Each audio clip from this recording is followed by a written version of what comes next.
Ang Discovery Optic na EDPRS Generation 2 525 by 56 First Focal Plane Z ay isang high-end performance scope na idinisenyo para sa mga seryosong sport shooters at hunters. Sa kanyang 5 by 25 times zoom range, kaya nitong magbigay ng matalas at malinaw na imahe mula sa malayang distansya, perpekto para sa long-range shooting. Meron itong 56mm na objective lens na nagbibigay ng mas maliwanag na view kahit sa mababang liwanag.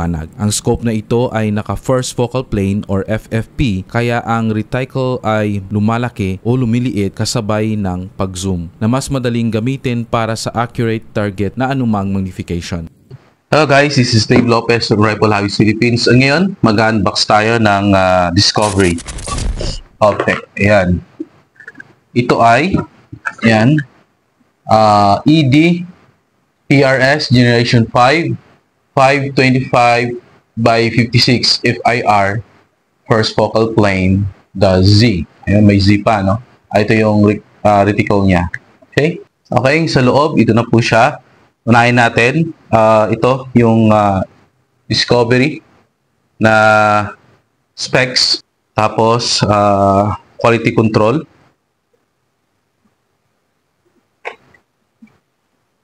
Meron tayong cloth, panglinis. And then meron tayong Discovery Optic na manual. Ayan. Meron din tayong quality control check. Grabe, no? Assembly procedures, and we have the quality control check and inspections. Makita niyo, nakapas lahat. And meron tayong panglinis ulit. Ayan, no? Kung sa cloth, tapos ito, panglinis sa lens. Sa kabila naman, pupush yung ganyan. Ayan, no? Gusto nyo linisan. Ayan. Tapos, we have yung mount. 34mm mount and heavy duty yan. Ayan. Ang mga screws. We have the Allen. Ang tawag dito is star. Ayan, ang dulo. Then, we have the scope leveling kit. Ayan. Ayan, o. At huwag natin kakalimutan ito. Ito yung pangtanggal dito. And kasi minsan, yung ginagamit natin yung piso, 5 piso na kakaroon ng scratch. E, syempre, mahal yung unit natin. Imagine natin, ano? Tapos gamitan lang natin, tapos magagasgas. Diba? Sa mga mitikuloso, nakakaalam yan. Nakaka-relate sa sinabi ko. Ito siya, yung mga accessories sa loob ng ating scope. Itabi na natin at mag-focus tayo sa scope. Okay? So ngayon, tanggalin natin to. Kakabit natin.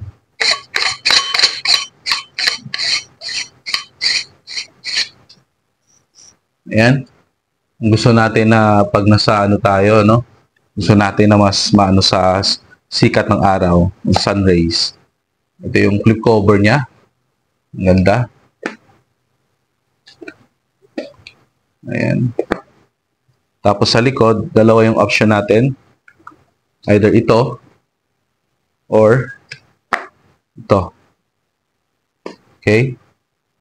For this, ito yung gagamitin ko para makita yung Discovery Optics. Ayan. So yung scope natin, yung model niya is EDPRS Generation 2 5 by 25 by 56 SFIR first focal plane, the Z. Yung magnification niya, nagsisimula tayo sa 5, ayan, no? Or commonly tinatawag ng iba na power. Ayan, 5 by 25. Ayan. So, kung gusto natin na mas malapit, itapat natin dito. Ang kagandahan kasi meron siyang ganito na ito yung generation 2 na design doon, nakascrew, no? Madali siyang pihitin. Ayan, no? So, kung gusto natin mas malapitan, let's go for 5. Ayan, 5. Gusto natin na medyo tangkatamtaman lang, let's go for sa gitna, 11. Ayan, sa gitna. Gusto natin mas malapit pa, sagad natin sa 25. So, itong scope na to, ay klaro siya sa 24.6 feet o 7.5. Doon nagsisimula hanggang 100 yards. Pero sa akin, to be honest, klaro siya sa 25 yards. Kasi nag-try ako sa 15 yards. Kailangan sa 15 yards, nakababa siya sa number 5. Ayan. Hindi natin pwedeng ilagay sa 11. Pero pag 25 yards, kahit nailagay din sa pinakababa, na 5 hanggang 25, ay klarong-klaro. Pag tayo tumitingin naman sa scope, dito, hanggang dito, yung kanyang eye relief ay nasa 3.4 inches. Ibig sabihin, 3.4 inches ay makita na natin yung object dito pagsisilip tayo sa scope. Ang click value naman niya is 0.1 mRad. Yung total adjustment evaluation is 36 mRad. Yung total adjustment windage dito sa kabila, yung windage niya is 17 mRad. So ito ay 17 mRad, ito naman ay 36 mRad. Yung kanyang object size is ito. Ang pagsukat natin dito sa kanyang outside diameter is 56 mm. Yung tube diameter naman niya, ito is 34 mm. So gagamit tayo ng mga mount na 34 mm. So meron siyang illumination. Makita natin dito sa kabila, dito na side. Pag i-click natin, magkakaroon siya ng illumination. Ayan. So, ayan. So mamaya makita natin to, yung illumination niya. So dito,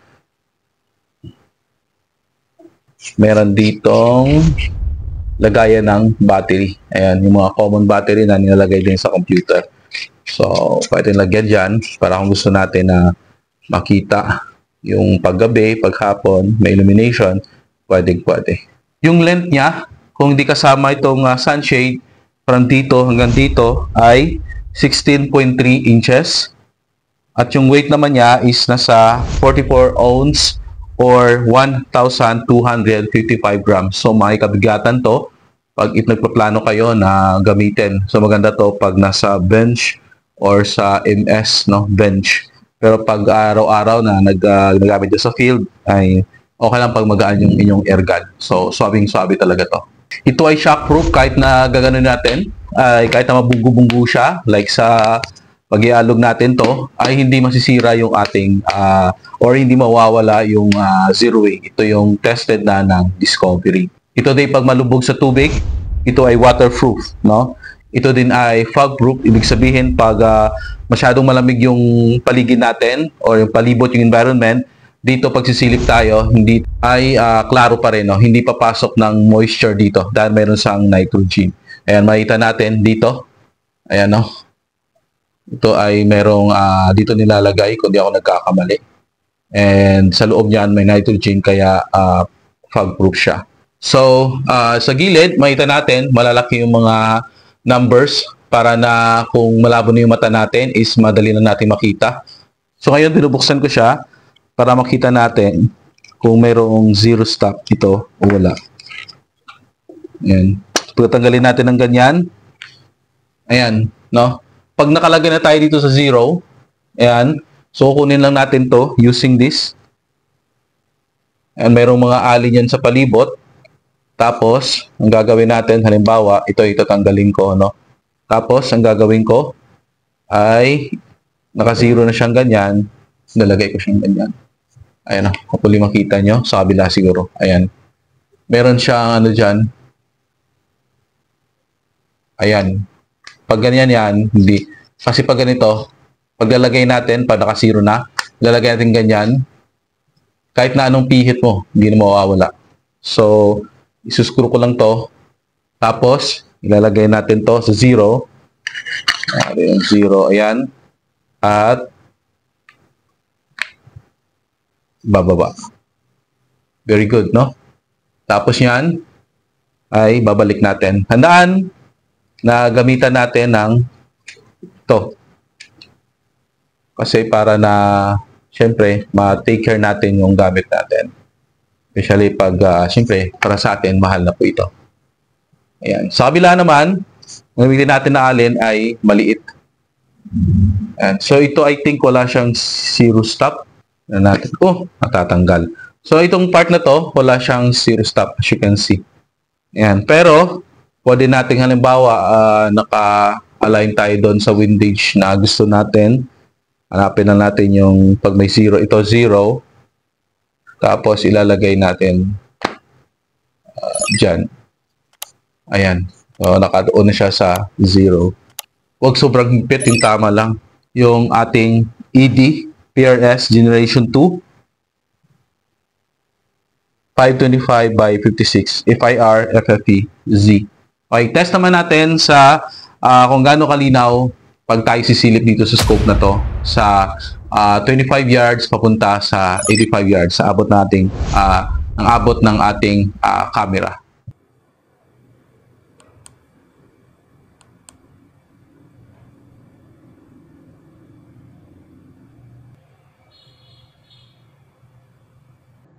Okay, times 5 times 6 7 8 9 10 11 12 13 15 16 17 19 21 23 and 25 maximum. Makita nyo naman ano, parallax 25 times 5, yan o.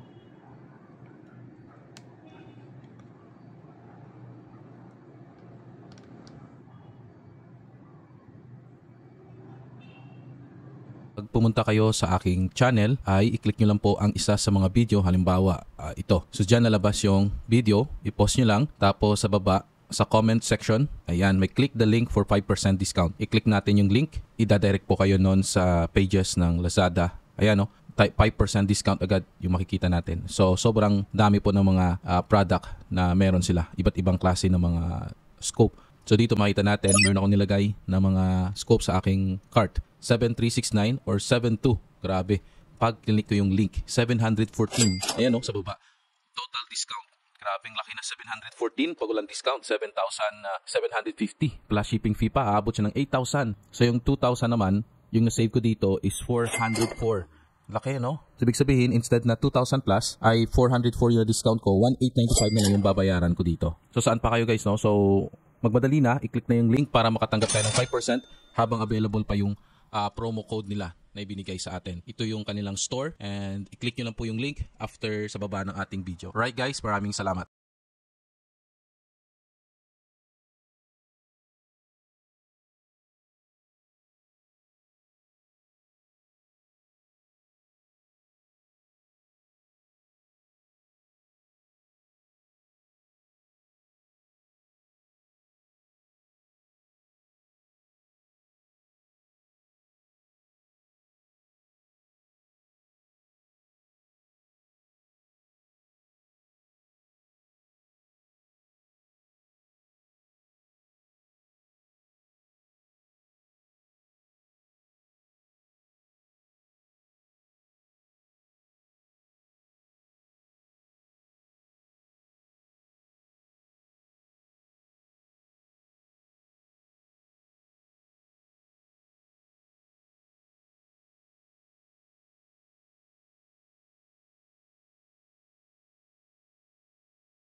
Aloha guys, this is Dave Lopez from Air Rifle Hobbies Philippines. I invite you to subscribe on our channel para makatanggap po kayo ng notification sa mga bagong videos natin gawa. Alright?